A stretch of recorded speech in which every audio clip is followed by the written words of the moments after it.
Good morning, students. So today we will do general characteristics of compounds of the alkaline earth metals. Clear? हम करेंगे general characteristics of compounds of the alkaline earth metals. Clear. तो firstly बात करते हैं इनकी oxygen state की. तो हमें पता है कि जो अल्कलाइन अर्थ मेटल्स हैं उनकी जो ऑक्सीजन स्टेट है वो कितनी हुआ करती है, वो हुआ करती है +2. कितनी होती है? +2. अगर कंपैरिजन करें कंपाउंड्स का ग्रुप 2 के और ग्रुप 1 के, तो जो ग्रुप 2 के जितने भी कंपाउंड बनेंगे वो सारे के सारे क्या रहेंगे? लेस आयनिक रहेंगे. किससे?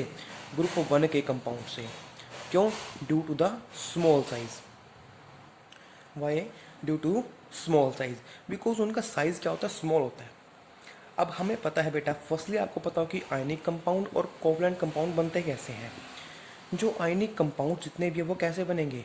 लॉस ऑफ, या फिर इसको बोलें ट्रांसफ़र ऑफ इलेक्ट्रॉन, जहाँ पे कंप्लीट ट्रांसफ़र ऑफ इलेक्ट्रॉन हो.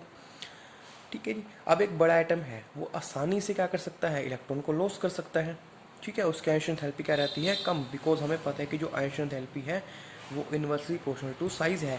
जिसका साइज बड़ा उसकी आयन एंथैल्पी कम होगी, यानी कि वहाँ से इलेक्ट्रॉन को निकालना ज़्यादा आसान रहेगा हमारे लिए. लेकिन इनका साइज क्या होता है? स्मॉल हो जाता है, जिस वजह से जो इनके कंपाउंड है वो क्या रहेंगे? लेस आयनिक रहेंगे. किससे? ग्रुप 1 से. और क्या बनाएंगे? कोवलेंट कंपाउंड बनाएंगे, यानी कि वहाँ पे इलेक्ट्रॉन का ट्रांसफ़र नहीं होगा, वहाँ पे शेयरिंग ऑफ इलेक्ट्रॉन होगी. तो वो क्या बनाएंगे? कोवलेंट कंपाउंड बनाएंगे. और अगर ग्रुप 2 की ही बात करें तो वहाँ पे जो बेरिलियम है मेनली, वो क्या करेगा? आपके जितने भी कंपाउंड बनाएगा वो सारे के सारे क्या रहेंगे? Covalent in nature. क्लियर. तो let us start oxides and hydroxides. तो फर्स्टली बात करेंगे, तो ये जो मैंने पॉइंट्स लिखे बेटा, ये आपकी एनसीईआरटी की बुक से मैंने लिखकर लिखे हैं. ठीक है. तो इनको स्टार्ट करते हैं. फर्स्टली, जितने भी आपके they burn in oxygen to form mono oxides, यानी कि जब हम अल्कलीन अर्थ मेटल्स को क्या करेंगे? ऑक्सीजन के साथ बर्न करेंगे तो वो क्या बनाएंगे? वो बनाते हैं आपके मेटल के ऑक्साइड्स. क्या बनाएंगे? मेटल ऑक्साइड्स, वो भी मोनो ऑक्साइड्स. और यहाँ पे मेटल है जो वो कोई भी हो सकती है इन सातों में से. लास्ट में रेडोन आती है आपके, लेकिन रेडोन क्या है? रेडियम, सॉरी, वो क्या है आपका एक रेडियोएक्टिव सब्सटेंस, उसकी बात नहीं करते यहाँ पे. तो बेरिलियम, मैग्नीशियम, कैल्शियम, स्ट्रोंशियम और बेरियम, यहाँ पे कोई भी उनमें से हो सकता है. क्लियर. दूसरी बात, जो इनके कंपाउंड्स बनेंगे वो कैसे बनेंगे? Rock like structure. उनकी स्ट्रक्चर कैसे होगी? रॉक सोल्ट लाइक स्ट्रक्चर उनकी होगी, सिर्फ बेरिलियम को छोड़कर. किसको छोड़कर? बेरिलियम को छोड़कर. क्लियर. तीसरा पॉइंट, जितने भी ऑक्साइड्स आपके रहेंगे वो सारे क्या रहेंगे? Ionic in nature. जितने भी ऑक्साइड्स बनेंगे वो सारे आयनिक इन नेचर रहेंगे, एक्सेप्ट बेरिलियम ऑक्साइड को छोड़ के. बिकॉज रीजन, सिंपल सा रीजन है, due to its smaller size. Smaller size होने के कारण बेरिलियम अपने इलेक्ट्रॉन लॉस नहीं करेगा, वहाँ पे बहुत ज़्यादा हमें एनर्जी प्रोवाइड करनी पड़ेगी. ठीक है. तो इसलिए ये क्या करता है? अपने इलेक्ट्रॉन्स की शेयरिंग करता है और क्या बनाएगा? कोवलेंट कंपाउंड बनाता है. लेकिन जो बाकी जो सारे हैं वो सारे के सारे क्या बनाते हैं? आयनिक कंपाउंड्स बनाते हैं, आयनिक ऑक्साइड्स बनाते हैं. दूसरा, जो इनकी एंथैल्पी ऑफ फॉर्मेशन है वो ज़्यादा हाई है. एंथैल्पी ऑफ फॉर्मेशन क्या होती है? जब 1 मोल ऑफ क्रिस्टल आपके पास बनेगा या 1 मोल ऑफ कंपाउंड आपके पास बनेगा, तो वहाँ से एलिमेंटल स्टेट में होगी. जब 1 मोल कंपाउंड बनता है आपका एलिमेंटल स्टेट में, तो वहाँ पे जो एनर्जी रिलीज होती है उसको बोलते हैं एंथैल्पी ऑफ फॉर्मेशन. क्लियर. यानी कि जब 1 मोल कंपाउंड की फॉर्मेशन होगी एलिमेंटल स्टेट में, तो एनर्जी जो रिलीज होगी उसको बोलते हैं एंथैल्पी ऑफ फॉर्मेशन. ठीक है. तो इनकी एंथैल्पी ऑफ फॉर्मेशन क्या रहती है? बहुत ज़्यादा हाई रहती है. नेक्स्ट पॉइंट, ये सारे के सारे क्या हैं? Stable to heat. आप इनको हीट करोगे तो आसानी से ये ब्रेक नहीं होंगे. ठीक है. आसानी क्या रहेंगे? स्टेबल रहेंगे, थर्मली स्टेबल हैं ये. उसके बाद जितने भी ऑक्साइड्स हैं आपके वो सारे के सारे क्या हैं? Basic in nature. क्या है? Basic in nature. यानी कि और क्या बनाते हैं? फॉर्म करते हैं सोल्यूबल हाइड्रोक्साइड से. क्या बनाएंगे? सोल्यूबल हाइड्रोक्साइड बनाएंगे. यानी कि अगर आपने उसकी रिएक्शन जैसे यहाँ पे कर रखे हैं मैंने, this are oxide, this is water, इन्होंने क्या बनाया? हाइड्रोक्साइड. तो ये सारे के सारे क्या रहेंगे? आपके सोल्यूबल भी रहेंगे और हाइड्रोक्साइड बेसिक होंगे. क्या होंगे? बेसिक इन नेचर होंगे. लेकिन जो बेरिलियम का ऑक्साइड है वो क्या रहेगा? वो एम्फोटेरिक नेचर का होता है. क्या होता है? एम्फोटेरिक नेचर का वो हुआ करता है. अब इसका मतलब क्या है? मतलब बेटा सिंपल सा है कि आपने कंपाउंड बनाया, अगर वो बेस बना, ऑक्साइड हाइड्रोक्साइड बना, तो वो क्या होगा? बेसिक नेचर का. तो उसको क्या बोल देंगे? Basic nature oxides. अगर यहाँ पे एसिडिक ऑक्साइड की फॉर्मेशन होती है, यहाँ पे एसिडिक हाइड्रोक्साइड एसिडिक कंपाउंड बनता है, तो उसको क्या बोल देंगे? कि इसका जो कंपाउंड है वो क्या है? ऑक्साइड्स क्या है? एम्फोटेरिक इन नेचर है. क्लियर. यानी कि ये जितने भी ऑक्साइड्स हैं बेसिक होंगे नेचर में, और बाकी जो क्या होंगे? बेरिलियम ऑक्साइड का क्या होगा? सिर्फ एम्फोटेरिक नेचर का कॉपी को, यानी कि वो बेसिक नेचर भी शो करेगा और एसिडिक कैरेक्टर भी शो करेगा. उसके बाद बात करते हैं सोल्यूबिलिटी की. भाई जो सोल्यूबिलिटी है, थर्मल स्टेबिलिटी है और बेसिक करैक्टर है हाइड्रोक्साइड्स का, किसकी बात कर रहा हूँ मैं, इन हाइड्रोक्साइड्स की बात कर रहा हूँ, इसके मेटल के, अल्कलाइन मेटल्स के हाइड्रोक्साइड की बात कर रहा हूँ।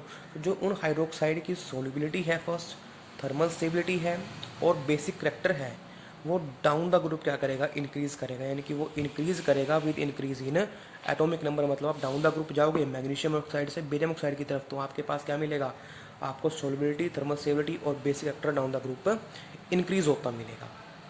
क्लियर। अब इसका रीज़न क्या है, रीज़न बेटा बड़ा सिंपल था इसका। रीज़न क्या है कि जब भी आप डाउन द ग्रुप जाओगे, ठीक है, तो जो साइज़ है वो क्या कर रहा है बेटा, इंक्रीज कर रहा है। और साइज़ इंक्रीज करने से जो लैटिस एंथैल्पी है, जो लैटिस एंथैल्पी है वो क्या कर रही है, आपकी डिक्रीज़ कर रही है। क्या कर रही है, डिक्रीज़, यानी कि साइज बढ़ेगा। आयनिक साइज जो है, यहाँ पे लिख देता हूँ मैं, आयनिक साइज जो है वो क्या करता है, इंक्रीज है। और लैटिस एंथैल्पी आपकी डिक्रीज करती है। लैटिस एंथैल्पी आपको पता है बेटा क्या होती है, जब 1 मोल ऑफ आयनिक कंपाउंड की फॉर्मेशन होती है तो जो वहाँ पे एनर्जी रिलीज होगी that is called lattice enthalpy. तो आयनिक साइज जब बढ़ता है ना, तो लैटिस एंथैल्पी आपकी डिक्रीज करती है। क्या करती है, डिक्रीज करती है। जिस वजह से जो कंपाउंड है आपका वो ब्रेक हो जाता है।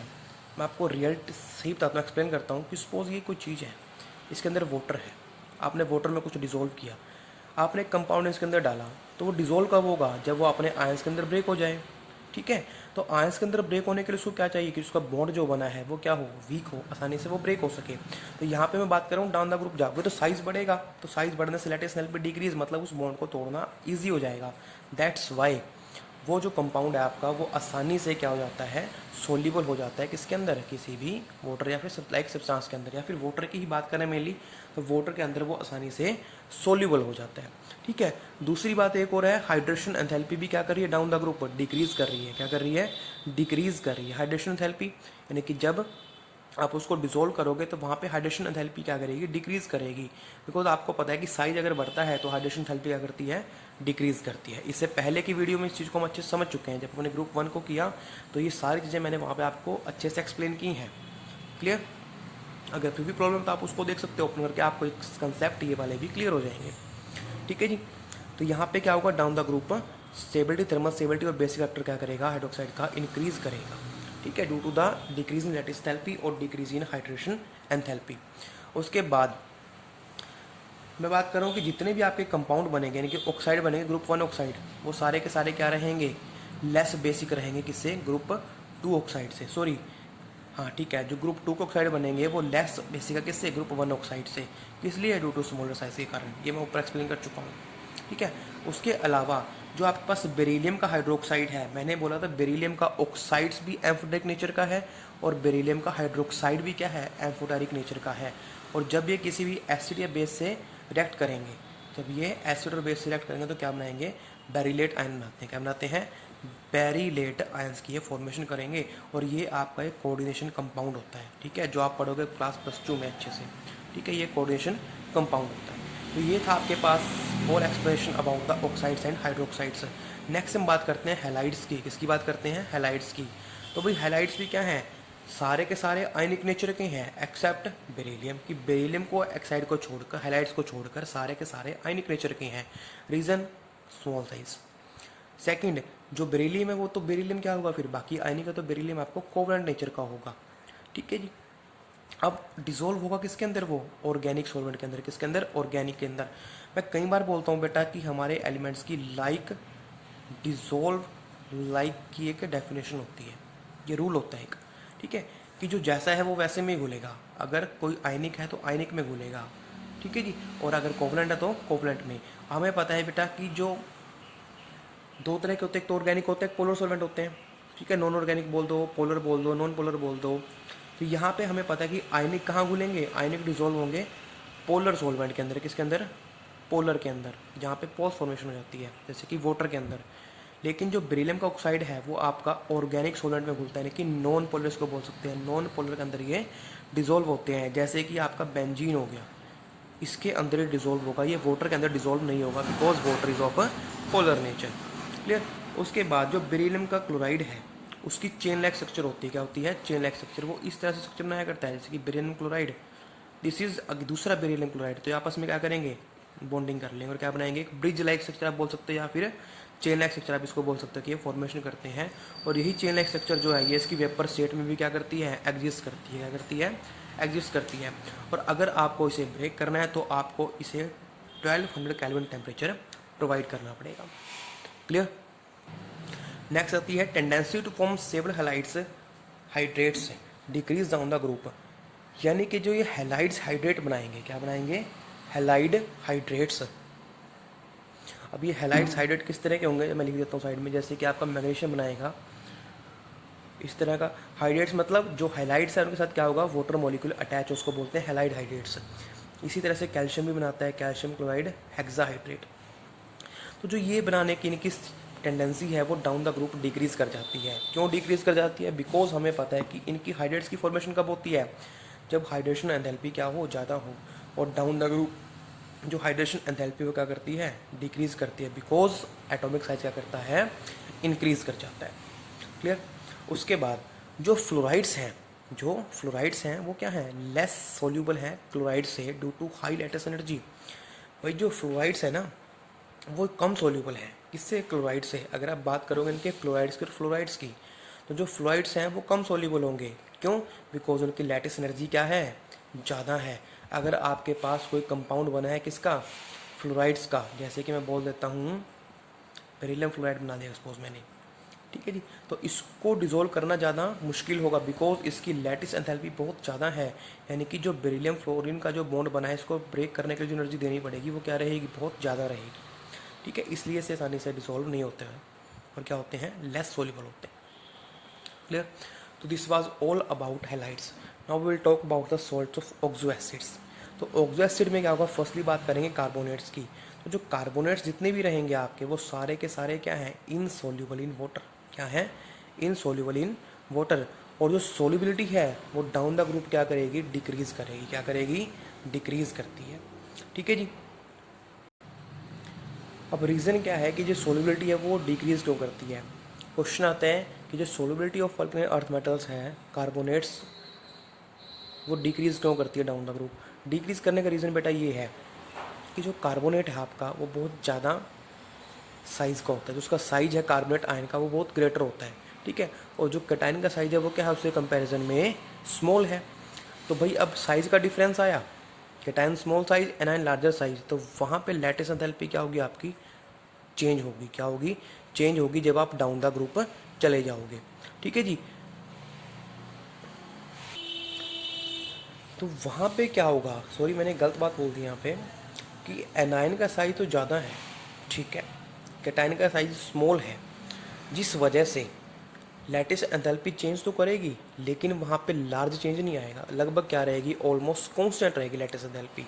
अभी हमने ऊपर बात की थी तो वहाँ पे आपकी लैटिस एंथैल्पी भी डिक्रीज़ कर रही थी और हाइड्रेशन एंथैल्पी भी डिक्रीज़ कर रही थी। लेकिन यहाँ पे क्या होगा, यहाँ पे होगा यूँ कि लैटिस एंथैल्पी तो आपकी कांस्टेंट रहेगी लगभग, लेकिन जो हाइड्रेशन एंथैल्पी है वो डाउन द ग्रुप क्या करेगी, डिक्रीज़ करेगी।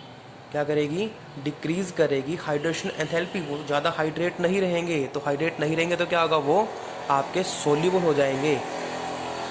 ठीक है जी। तो ये क्या होगा कि जो हाइड्रेशन एंथैल्पी है वो डिक्रीज़ करेगी, जिस वजह से जो सोल्यूबिलिटी है वो भी क्या करेगी, डाउन द ग्रुप डिक्रीज़ करेगी, बिकॉज वो हाइड्रेट नहीं होंगे अब। या सिंपली बात करें कि जो हाइड्रेशन एंथैल्पी है वो डिक्रीज़ करेगी डाउन द ग्रुप, और सोल्यूबिलिटी भी क्या करेगी, डाउन द ग्रुप डिक्रीज़ करेगी। क्लियर। तो सिंपल सी बात है कि लैटिस एंथैल्पी आपकी क्या है, यहाँ पे ऑलमोस्ट कांस्टेंट है और hydration enthalpy down the group decrease कर रही है। दैट्स वाई जो सोल्यूबिलिटी है वो भी क्या करेगी, डाउन द ग्रुप डिक्रीज़ करेगी। ठीक है। अब बात करते हैं कि सारे के सारे क्या हो जाते हैं, डिकम्पोज हो जाते हैं। जैसे हम इनको हीट करते हैं, all carbonates decompose on heating. हमने जनरल एग्जाम्पल लिया मेटल कार्बोनेट का, मैंने हीट किया तो हमें क्या मिलेगा, एक तो हमें मिलेगा मेटल ऑक्साइड, क्या मिलेगा, मेटल ऑक्साइड, और दूसरी क्या मिलेगी, कार्बन डाइऑक्साइड गैस मिलती है। क्लियर। उसके बाद जो बेरिलियम कार्बोनेट है वो क्या है, वो तो आपका हाईली अनस्टेबल है। बेरिलियम कार्बोनेट क्या है, हाईली अनस्टेबल है, और उसको हम रखते हैं किसके अंदर, एटमॉस्फेयर ऑफ कार्बन डाइऑक्साइड के अंदर। उसको हम सिंपली नहीं रख सकते बिकॉज वो ब्रेक हो जाएगा। तो वो क्या है, हाईली अनस्टेबल है, और उसको हम रखते हैं किसके अंदर, एटमॉस्फेयर ऑफ कार्बन डाइऑक्साइड के अंदर। उसके बाद जो थर्मल स्टेबिलिटी है वो इंक्रीज़ करेगी विद इंक्रीज इन साइज है, कि आप डाउन द ग्रुप जाओगे तो जो थर्मल स्टेबिलिटी है वो क्या करेगी आपकी, इंक्रीज करती रहेगी। क्या करती रहेगी, इंक्रीज वहाँ पे वो करती है।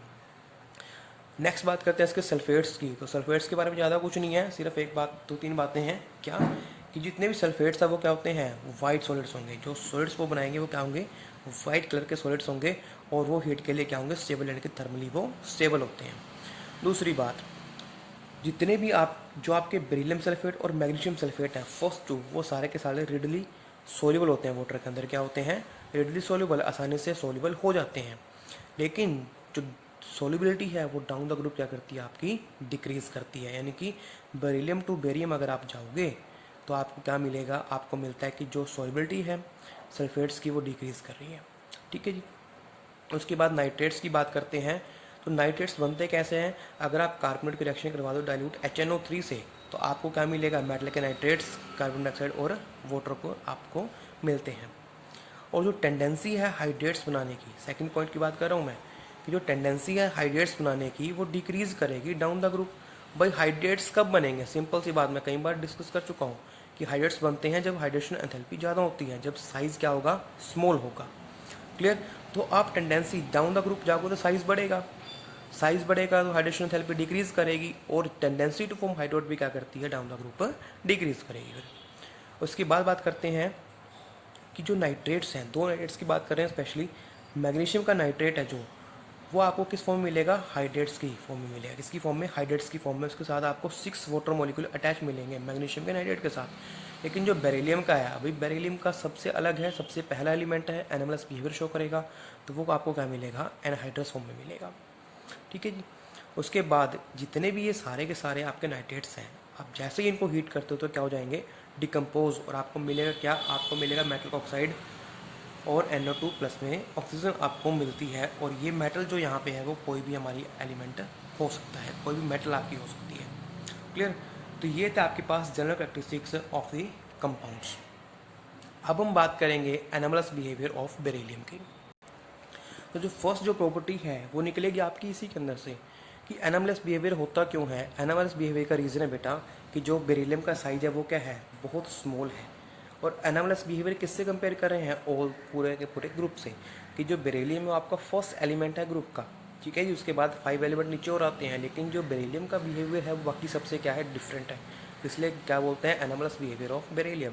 और ऐसा क्यों होता है, बिकॉज ऑफ स्मॉल साइज, जो इसका साइज है वो स्मॉल है, और इसकी जो आयनेशन एंथैल्पी है वो क्या है, बहुत ज़्यादा है। ठीक है जी। तो उसकी वजह से क्या होगा, जो फर्स्ट इसकी प्रॉपर्टी है वो क्या है, कि इसके जितने भी कंपाउंड होंगे वो सारे के सारे क्या होंगे, कोवलेंट कंपाउंड्स होंगे। क्या होंगे, कोवलेंट कंपाउंड्स। और बाकी सारे क्या बनाएगा, बाकी सारे क्या बनाते हैं, आयनिक कंपाउंड बनाते हैं, और दे गेट इजीली हाइड्रोलाइज्ड, और वो इजीली क्या हो जाएंगे, हाइड्रोलाइज्ड हो जाएंगे। ठीक है जी। और ये प्रॉपर्टी हमने पढ़ी है, इसके कोवलेंट कंपाउंड्स के बारे में हमने पढ़ा कि ऑक्साइड्स भी कोवलेंट थे, हैलाइड्स भी कोवलेंट थे, सल्फेट्स, नाइट्रेट्स सारे के सारे क्या थे, कोवलेंट ही थे। यहाँ पे सल्फेट की बात नहीं करेंगे, सिंपली बोल दें अगर इसके ऑक्साइड्स की, हाइड्रोक्साइड्स की और हैलाइड्स के सारे क्या थे, कोवलेंट नेचर के थे। दूसरी बात, जो कोऑर्डिनेशन नंबर है इसका 4 रहता है, लेकिन बाकियों का कोऑर्डिनेशन नंबर क्या हो जाता है, 6।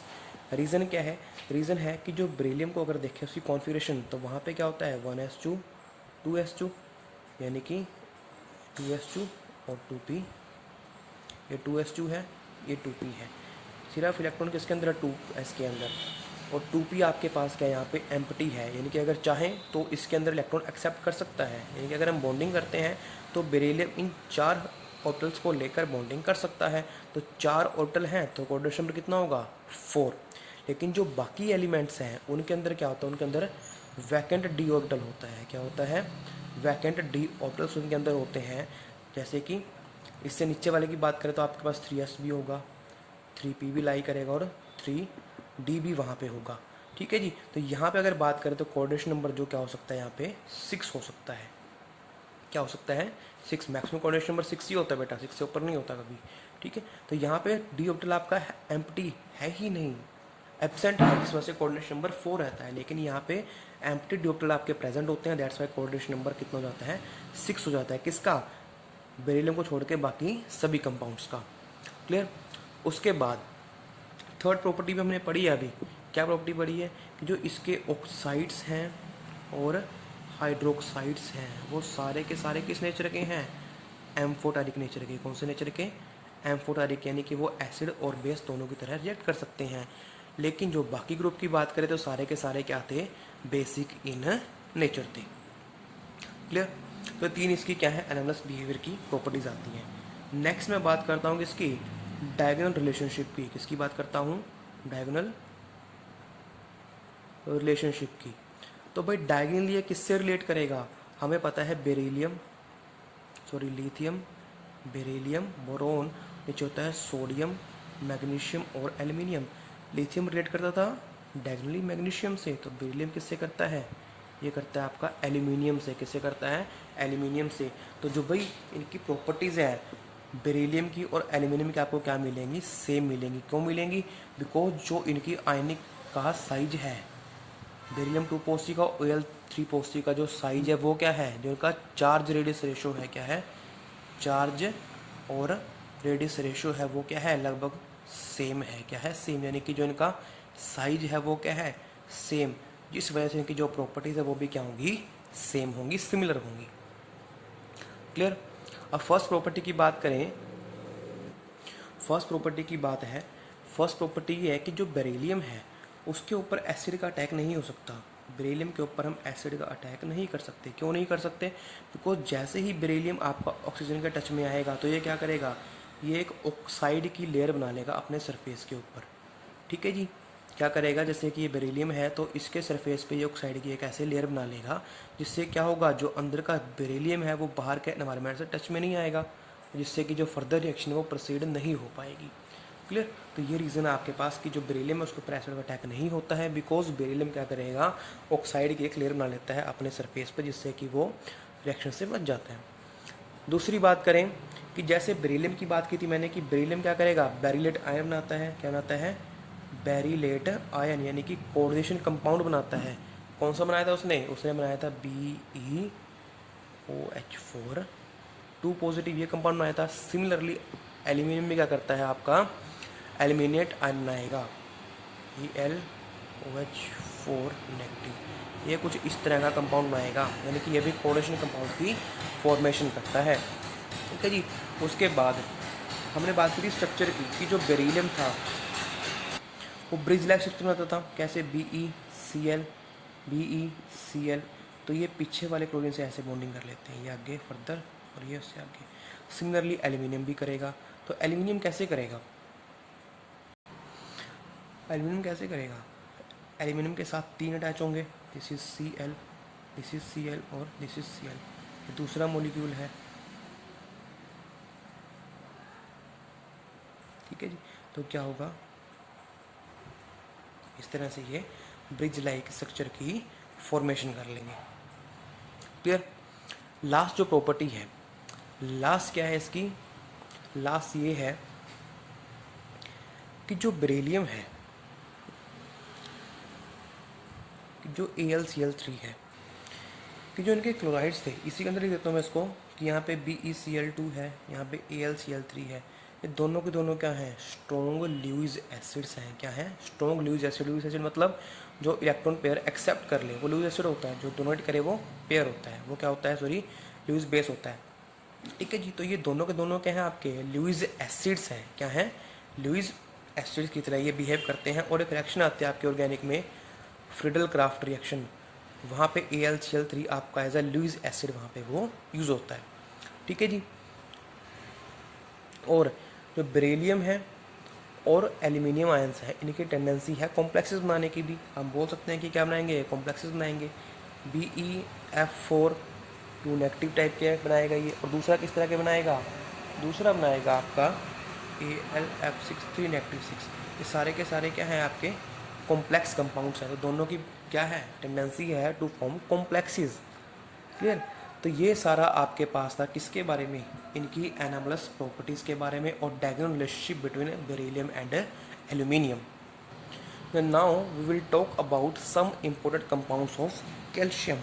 अब हम बात करेंगे इम्पोर्टेंट कंपाउंड्स ऑफ कैल्शियम। तो जितने कंपाउंड्स आपके इस बार CBSE सिलेबस में है उतनी हम यहाँ पे डिस्कस करने वाले हैं। क्लियर? तो फर्स्ट जो कंपाउंड है वो है आपके पास कैल्शियम हाइड्रोक्साइड। कौन है? Calcium hydroxide. तो भाई कैल्शियम ऑक्साइड आपको पता है कैसे बनता है। अगर आप क्विक क्लाइम की, किसकी क्विक क्लाइम, क्या बोलते हैं इसको, क्विक क्लाइम, इसकी रिएक्शन करवाओगे वाटर से तो आपके पास किसकी फॉर्मेशन होगी, कैल्शियम हाइड्रोक्साइड्स की आपके पास क्या होती है, फॉर्मेशन होती है। ठीक है जी। अब इसकी प्रॉपर्टीज़ के बारे में डिस्कस करें तो फर्स्टली आपने देखा है किस तरह का होता है, एक वाइट अमोर्फस पाउडर होता है। ठीक है जी, एक वाइट पाउडर आपके पास होता है ये, एंड ये क्या है, स्पेरिंगली सोल्यूबल इन वाटर, और वाटर के अंदर ये सोल्यूबल हो जाता है। ठीक है जी। अब एक बात है यहाँ पे कि जो इसका एक्वस सोल्यूशन है, क्या है इसका एक्वस सोल्यूशन, कि वाटर के अंदर आपने इसका सोल्यूशन बनाया, उसको क्या बोल देंगे, उसको बोलते हैं लाइम वाटर। क्या बोलते हैं, लाइम वाटर। और जो इसका सस्पेंशन है, क्या है, सस्पेंशन है स्लेक्ट लाइम का, यानी कि CaO का जो सस्पेंशन है उसको हम क्या बोलते हैं, उसको हम बोलते हैं मिल्क ऑफ लाइम। क्या बोलते हैं, मिल्क ऑफ लाइम। यानी कि जो इसका एक्वस सोल्यूशन है, वाटर के अंदर आपने इसका सोल्यूशन बनाया, that is called lime water, लेकिन उसका सस्पेंशन है स्लेक्ट लाइम का, उसको क्या बोलते हैं, उसको बोलते हैं मिल्क ऑफ लाइम। ठीक है जी। अब इसकी रिएक्शन की बात करें तो अगर हम कैल्शियम हाइड्रोक्साइड की रिएक्शन किससे करते हैं, कार्बन डाइऑक्साइड से, तो हमें क्या मिलेगा, हमें मिलेंगे कैल्शियम कार्बोनेट्स प्लस में वाटर। तो वहाँ पे क्या बनेगी, कैल्शियम कार्बोनेट्स की आपके पास फॉर्मेशन हो जाती है। ठीक है। लेकिन अगर यही कार्बन डाइऑक्साइड आपकी एक्सेस में हो जाए, क्या हो जाए, एक्सेस में, अगर आपने इसके अंदर एक्सेस कार्बन डाइऑक्साइड पास कर दी तो वहाँ पे होगा क्या, वहाँ पे फॉर्मेशन होगी कैल्शियम हाइड्रोजन कार्बोनेट की, कैल्शियम हाइड्रोजन कार्बोनेट की वहाँ पे क्या होती है, फॉर्मेशन होती है। और ये क्या हो जाता है, वहाँ पे सोल्यूबल हो जाते हैं। क्या होता है, सोल्यूबल पीपीटी इसके बनते हैं, यानी कि जो पीपीटी बनेंगे इसके वो क्या हो जाएंगे, सोल्यूबल, यानी कि हम बोल सकते हैं डिजोल्व इन वाटर। ये वाटर के अंदर क्या हो जाएंगे, डिजोल्व हो जाएंगे। ठीक है। अगर आपने कार्बन डाइऑक्साइड पास की तो कैल्शियम कार्बोनेट के पीपीटी बनेंगे, लेकिन अगर आपने एक्सेस कार्बन डाइऑक्साइड पास की तो वहाँ पे कैल्शियम हाइड्रोजन कार्बोनेट के पीपीटी बनेंगे, जो क्या हो जाएंगे, उसके अंदर डिजोल्व हो जाएंगे। क्लियर। तो ये आपके पास रिएक्शन एक। नेक्स्ट रिएक्शन क्या है, नेक्स्ट रिएक्शन है कि जैसे ही मिल्क ऑफ लाइम को, यानी कि कैल्शियम हाइड्रोक्साइड को, इसकी रिएक्शन आप करते हो क्लोरीन से, किससे करते हो, क्लोरीन से, तो वहाँ पे फॉर्मेशन किसकी होगी, वहाँ पे आपके पास बनेगा कैल्शियम हाइपोक्लोराइड। क्या बनेगा, कैल्शियम हाइपोक्लोराइड आपके पास वहाँ पे बनता है, साथ में कैल्शियम क्लोराइड बनेगा और वाटर मॉलिक्यूल वहाँ पे निकलेंगे। इसको बैलेंस कर लेते हैं रिएक्शन को, तो ये बैलेंस होगी आपकी। ठीक है जी। तो आपने जैसे ही क्या किया, मिल्क ऑफ लाइम किया, कैल्शियम हाइड्रोक्साइड की रिएक्शन की, किससे, क्लोरीन से, तो वहाँ पे आपके पास कैल्शियम हाइपोक्लोराइड की फॉर्मेशन हुई। ठीक है जी। और यही आपका क्या है, ब्लीचिंग पाउडर में भी यूज़ होता है। क्या होता है, ब्लीचिंग पाउडर में यूज़ होता है एज आ कॉन्स्टिट्यूएंट।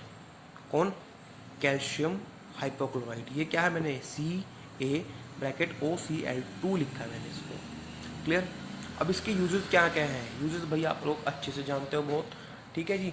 यूजेस क्या है इसका, एज अ मोर्टार यूज होता है, एज अ मोर्टार। कहाँ, बिल्डिंग मटेरियल में। कहाँ पे होता है, बिल्डिंग मटेरियल में यह यूज़ होता है। उसके अलावा आप इसको यूज़ करते हो वाइट वॉशिंग में। ठीक है जी। वाइट वॉशिंग में यूज़ करते हैं बिकॉज इसके अंदर डिसइंफेक्टेंट नेचर इसका होता है, ये हार्मफुल बैक्टीरिया को किल कर सकता है। उसके अलावा यूज़ कहाँ पे होता है, ग्लास मेकिंग में। कहाँ पे, ग्लास मेकिंग में, और टैनिंग इंडस्ट्री में यूज़ होता है ये। और उसके अलावा ब्लीचिंग पाउडर की प्रिपरेशन में हमने रिएक्शन भी देखी अभी कि इसका कॉन्स्टिट्यूएंट है वो कहाँ यूज़ होता है, ब्लीचिंग पाउडर में यूज़ होता है। तो ब्लीचिंग पाउडर में सारे के सारे क्या होते हैं, यूज़ होते हैं। और उसके अलावा प्योरीफिकेशन ऑफ शुगर में हम इसका यूज़ करते हैं। तो ये these are the uses of calcium hydroxide. ठीक है। नेक्स्ट जो बात करेंगे वो है कैल्शियम सल्फेट है, calcium sulphate hemi hydrate, calcium sulphate hemi hydrate, and this is called plaster of Paris, या शॉर्ट फॉर्म बोले तो पीओपी। अब पीओपी के नाम से तो आप सभी इसको जानते ही होंगे। ठीक है। Calcium sulphate hemi hydrate, this is the calcium sulphate. और हेमी का मतलब हाफ वाटर मॉलिक्यूल इसके पास क्या होता है, अटैच होता है। ठीक है जी। तो फर्स्ट आते हैं इसको प्रिपेयर कैसे करेंगे। प्रिपरेशन इसकी बड़ी ईजी है, प्रिपरेशन करते हैं इसकी जिप्सम से। किससे करते हैं, जिप्सम में। और जिप्सम क्या होता है, जिसमें होता है कैल्शियम सल्फेट डेकाहाइड्रेट। क्या होता है, कैल्शियम सल्फेट डेकाहाइड्रेट, यानी कि उसके पास 2 वाटर मॉलिक्यूल होंगे। तो होगा क्या, अगर हम इसको हीट करेंगे जब 393 केल्विन पे, तो होगा क्या कि जो ये कैल्शियम सल्फेट है ये अपना 1.5 मॉलिक्यूल रिलीज़ कर देगा। ठीक है जी। और क्या होगा, आपके पास फॉर्मेशन किसकी होगी, प्लास्टर ऑफ पेरिस की, या फिर कैल्शियम सल्फेट हेमीहाइड्राइड की फॉर्मेशन होती है। लेकिन याद रहे कि जब 393 तक करोगे तभी ये बनेगा। अगर आपने 393 से अबव इसको हीट कर दिया, क्या करते, 393 से अबव हीट कर दिया आपने इसको, तो वहाँ पे जो ये हाफ वाटर मॉलिक्यूल है ये भी क्या हो जाएगा, आपके पास यहाँ से बाहर निकल जाएगा। और आपके पास क्या बनेगा, कैल्शियम सल्फेट एनहाइड्रस की फॉर्मेशन होगी। किसकी फॉर्मेशन होगी, एनहाइड्रस कैल्शियम सल्फेट की फॉर्मेशन होगी, जिसको हम बोलते हैं डेड बर्न्ट प्लास्टर। क्या बोलते हैं इसको, इसे बोलते हैं डेड बर्न्ट प्लास्टर। ठीक है जी। अब इसकी एक प्रॉपर्टी होती है बेटा, किसकी, प्लास्टर ऑफ पेरिस की। क्या प्रॉपर्टी है, जो हम यूज़ करते हैं, डॉक्टर वगैरह यूज़ करते हैं, कि जब आप इस प्लास्टर ऑफ पेरिस में, प्लास्टर ऑफ पेरिस में थोड़ा सा वाटर डाल दोगे, ठीक है जी, आपने इसके अंदर appropriate amount of water add कर दी, तो वहाँ पे होगा क्या, पहले तो एक सॉल्यूशन सा बनाएगा, एक मिल्की कलर का सॉल्यूशन वहाँ पे प्रिपेयर होता है, जो कुछ देर बाद आफ्टर फ्यू टाइम, यानी कि 5 to 10 मिनट्स में क्या हो जाएगा, एक सॉलिड मास में कन्वर्ट हो जाता है। ये प्रॉपर्टी क्या है कि पीओपी को या फिर कैल्शियम सल्फेट हेमीहाइड्रेट को आपने क्या किया, वाटर के अंदर मिक्स कर दिया, थोड़ा सा वाटर इसके अंदर ऐड कर दिया, तो होगा क्या, पहले तक मिल्की कलर का सोल्यूशन आपके पास बनता है। लेकिन आफ्टर थोड़े टाइम बाद, यानी कि 5 to 10 मिनट या फिर 15 मिनट से बोल सकते हो, तो ये क्या होगा, आपका एक सॉलिड मास में कन्वर्ट हो जाएगा। क्लियर। तो अब इसके यूजेस क्या क्या हैं भाई, यूजेस आप जानते हैं इसके यूजेस को। फर्स्ट यूज जो मेनली है इसका, वो क्या है, बिल्डिंग इंडस्ट्री में। कहाँ यूज होता है, बिल्डिंग इंडस्ट्री में। भाई आपको पता ही है कि आपके घर में आप जहाँ पे बैठे हो, तो अगर आप छत पे देखोगे तो वहाँ पे आपको वाइट कलर का कुछ दिखेगा, तो दैट इसको हम पीओपी बोलते हो। तो पीओपी क्या है, ये वही चीज़ है बेटा। ठीक है, जो लार्जेस्ट यूज है इसका है वो कहाँ है, बिल्डिंग इंडस्ट्री में होता है। ठीक है जी। और प्लास्टर्स में, जब किसी की हड्डी वगैरह टूटती है तो डॉक्टर क्या करता है बेटा, उसके ऊपर वाइट कलर का एक सब्सटेंस ऐड कर देता है, जहाँ पे वो सॉलिड होता है, उसी को क्या बोलते हैं, प्लास्टर बोलते हैं। वो प्लास्टर किस चीज़ का बनता है, वो आपका कैल्शियम सल्फेट हेमीड्राइट का ही, हेमीहाइड्रेट का ही बनता है। ठीक है जी। यानी कि बोन फ्रैक्चर में, कहाँ पे, जब बोन फ्रैक्चर होती है तो वहाँ पे हम इसको यूज़ करते हैं। और यूज़ क्या होता है बेटा, बिकॉज ये एक सॉलिड मास में कन्वर्ट हो जाएगा। तो जहाँ पे हड्डी है, सपोज हड्डी इस तरह से आपकी अटैच होनी है, ब्रेक होगी तो इसको बिल्कुल सीधा रखना पड़ेगा। लेकिन अगर आप हिलोगे ढूलोगे तो हड्डी क्या पता इस तरह से अटैच हो जाए, आपकी टेढ़ी हड्डी आपकी फिक्स हो जाए। तो उसको सीधा रखने के लिए, बिल्कुल स्ट्रेट रखने के लिए हम क्या करते हैं, एक सॉलिड मास के ऊपर कवर कर देते हैं, और वो क्या होता है, प्लास्टर ऑफ पेरिस ही होता है वो। ठीक है। तो वो क्या करता है, उस हड्डी को बिल्कुल सीधा रखता है, जिससे कि हड्डी आपकी जो है वो एकदम स्ट्रेट रिपेयर होगी। क्लियर। तो वहाँ पे हम इसका यूज़ करते हैं। ठीक है जी। उसके अलावा जो पुतले वगैरह बनते हैं आपके, ठीक है जी, जो पुतले बनते हैं, स्टैचूज़ आपके बनते हैं, वो किस चीज़ के बनते हैं, वो प्लास्टर ऑफ पेरिस के तो बनते हैं। ठीक है जी। लाफिंग बुद्धा देखा होगा आपने, गणेश जी की मूर्तियाँ जो बनती हैं वो सारी की सारी किसकी बनती हैं, वो आपकी पीओपी की ही बनती हैं बेटा। क्लियर। अब जो लास्ट कंपाउंड रह गया वो आपका रह गया सीमेंट। क्या रह गया, सीमेंट। तो now we will talk about cement. तो सीमेंट क्या होता है बेटा, सीमेंट हमें पता है कि एक important, this is an important building material. ये आपका क्या है, एक इम्पोर्टेंट बिल्डिंग मटेरियल है। तो इसकी हिस्ट्री की थोड़ी सी बात करें तो ये फर्स्टली कहाँ पे इंट्रोड्यूस हुआ था, ये हमें मिला था इंग्लैंड में। इंग्लैंड में इसको इंट्रोड्यूस किया था किसने, 1824 में बाय जोसेफ एस्पडीन ने ये इंट्रोड्यूस किया था। और इसको हम पोर्टलैंड सीमेंट भी बोलते हैं। क्या बोलते हैं, पोर्टलैंड सीमेंट। क्यों बोलते हैं, बिकॉज पोर्टलैंड में ना आपकी लाइमस्टोन मिलती है। जो लाइमस्टोन है वो सिमिलर किसके होती है, जो लाइमस्टोन की रॉक मिलेगी। पोर्टलैंड एक जगह है इंग्लैंड में, वहाँ पे क्या मिलती है, वहाँ पे लाइमस्टोन जो मिलता है वो रिसेंबल किससे करता है, वो सीमेंट से रिसेंबल करता है। उसकी जो शक्ल होगी ना वो बिल्कुल सीमेंट की तरह होगी। Resemblance with the limestone is resemblance with the cement. कहाँ का लाइमस्टोन, पोर्टलैंड का, इसलिए इसको क्या बोलते हैं, पोर्टलैंड सीमेंट भी उसको बोलते हैं। ठीक है जी। अब बात करते हैं इसकी प्रेपरेशन की कि ये बनता कैसे है। आप क्या करो, आप किसी भी मटेरियल को जो रिच है किसमें, लाइम के अंदर, कि जी आप CaO की रिएक्शन आपको करवानी है किससे, CaO की रिएक्शन करवाओ क्ले से। क्ले क्या होती है आपकी, सिलिका डाइऑक्साइड्स है। और किसके साथ, ऑक्साइड्स आपको लेने हैं एल्यूमिनियम, आयरन और मैग्नीशियम के। इन सब की रिएक्शन जब आप कराओगे तो आपको क्या मिलेगा, सीमेंट मिलेगा। क्या मिलेगा, सीमेंट। और इसकी कॉम्पोजिशन क्या रहेगी कि आप कितना कितना किसको कितना कितना मिलाओगे यहाँ पे। तो इनकी बात करें अगर हम परसेंटेज की, तो जो CaO है वो रहता है आपका 50 to 60% कॉम्पोजिशन आपकी रहती है CaO की। क्ले जो है इसकी रहती है 20 to 25%। और जो एल्यूमिनियम का ऑक्साइड बनेगा, एल्यूमिनियम का, इसकी रखोगे आप 5 to 10%। और जो आयरन है, आयरन उसको रखोगे आप 1 to 2%। एंड जो सल्फ़र, इसके अंदर एक सल्फ़र डाइऑक्साइड भी डाला करती है, सल्फ़र ट्राई ऑक्साइड, उसको आप रखते हो 1 से 2%। This is the composition of the Portland cement. यानी कि आपको कैल्शियम ऑक्साइड की रिएक्शन करवानी है क्ले से और oxide of aluminium, magnesium and iron. ठीक है। और ये सब क्या होनी चाहिए कि कॉम्पोजिशन आपको क्या मिलेगा, आपको मिलता है पोर्टलैंड सीमेंट। ठीक है जी। और अगर आपको एक गुड क्वालिटी का सीमेंट चाहिए, बहुत गुड क्वालिटी का, for a good quality cement आपको क्या करना है, जो रेशो है किसका, सिलिका का और एल्यूमिना, जिसको एल्यूमिनियम ऑक्साइड को एल्यूमिना बोलते हैं, इनका जो रेशो है वो कितना रहना चाहिए, 2.54 इनका रेशो रहना चाहिए। ये 1 मार्क का क्वेश्चन बन सकता है आपका कि गुड क्वालिटी सीमेंट के लिए सिलिका का और एल्यूमिना का रेशो कितना रहना चाहिए, तो ये रहना चाहिए 2.5 एंड 4, ये रेशो आपके पास रहना चाहिए। तो आपको एक गुड क्वालिटी का सीमेंट मिलता है। ठीक है जी। तो ये तो होगी पोर्टलैंड सीमेंट की बात। अगर हम जनरली बात करें कि जो रॉ मटेरियल्स हैं, क्या है, रॉ मटेरियल्स हैं किसके लिए, सीमेंट के लिए, तो वो है आपका लाइमस्टोन, लाइमस्टोन एंड क्ले। ठीक है जी। ये दीज आर द क्या है, रॉ मटेरियल्स हैं लाइमस्टोन एंड क्ले के लिए। आपको करना क्या है, इन दोनों के मिक्सचर को आपको हीट करना है। ठीक है जी। स्ट्रांगली हीट जब आप करोगे तो ये दोनों आपस में क्या हो जाएंगे, फ्यूज़ हो जाएंगे। क्या हो जाएंगे, फ्यूज़। और क्या बनाएंगे, सीमेंट क्लिंकर बनाएंगे। क्या बनाएंगे, सीमेंट क्लिंकर। होगा क्या कि जब आप लाइमस्टोन को और क्ले को काफ़ी देर तक स्ट्रांगली हीट करोगे तो दोनों आपस में फ्यूज़ हो जाएंगे और फ्यूज़ होकर क्या बनाएंगे, सीमेंट क्लिंकर बनाएंगे। क्या बनाएंगे, सीमेंट क्लिंकर।